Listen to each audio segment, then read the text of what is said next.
La France d'aujourd'hui vit sous le règne de la Constitution de 1958, révisée en 1962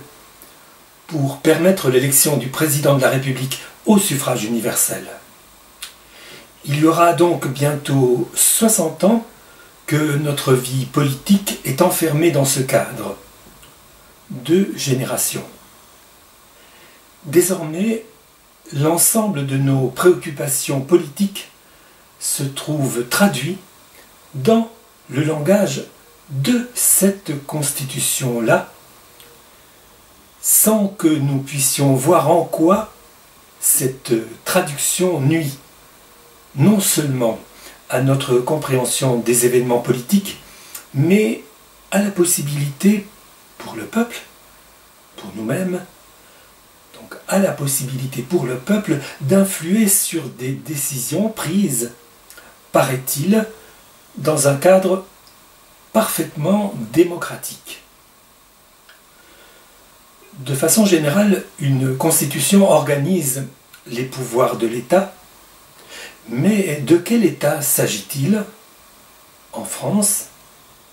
aujourd'hui, et au lendemain de la mise en œuvre de la Constitution de 1958, quel était cet État?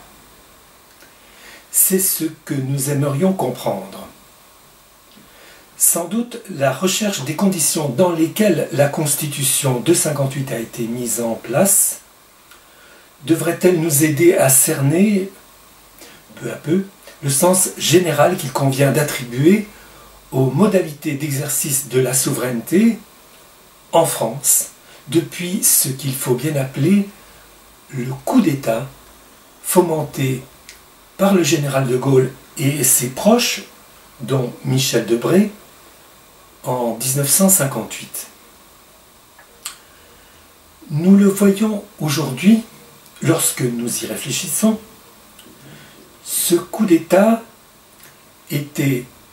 un viol qui a parfaitement réussi. On pourrait même penser qu'il est une conclusion, la conclusion, d'une fort belle histoire d'amour entamée le 18 juin 1940 par le général de Gaulle à l'égard de la France à Londres. Voilà une légende qui a la peau dure. Pour le dire, aussitôt, ce qui est sous-jacent à l'apparente rupture entre la défaite de juin 1940 et l'appel du 18 juin 1940, c'est la continuité de l'État bourgeois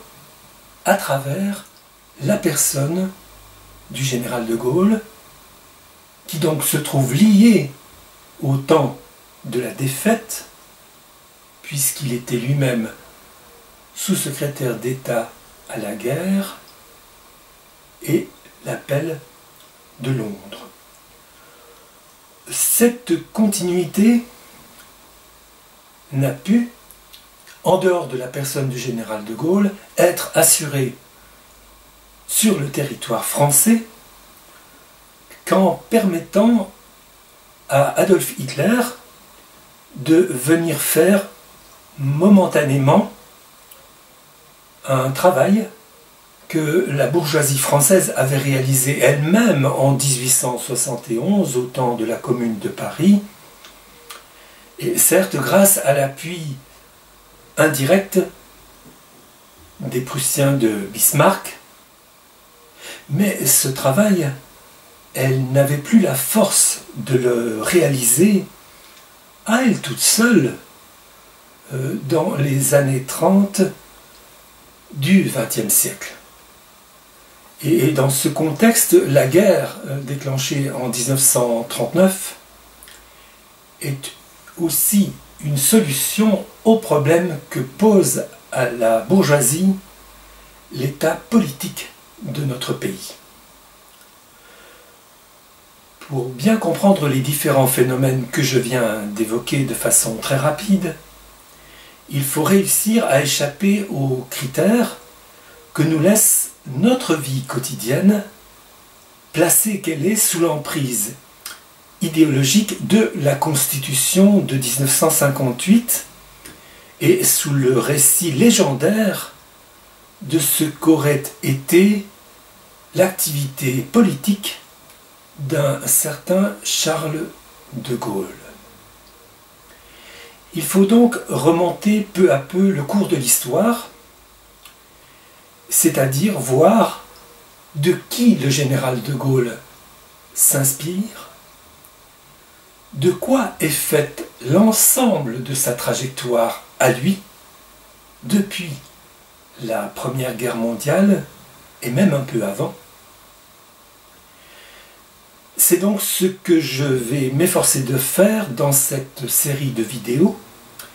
qui viendront s'ajouter aux ouvrages que Françoise Petit-Demange et moi avons publiés sur ces questions et sur quelques autres depuis quelques décennies. Je vous rappelle que pour être tenu informé de la mise en ligne de chacune de ces vidéos, vous pouvez vous abonner, c'est facile et gratuit.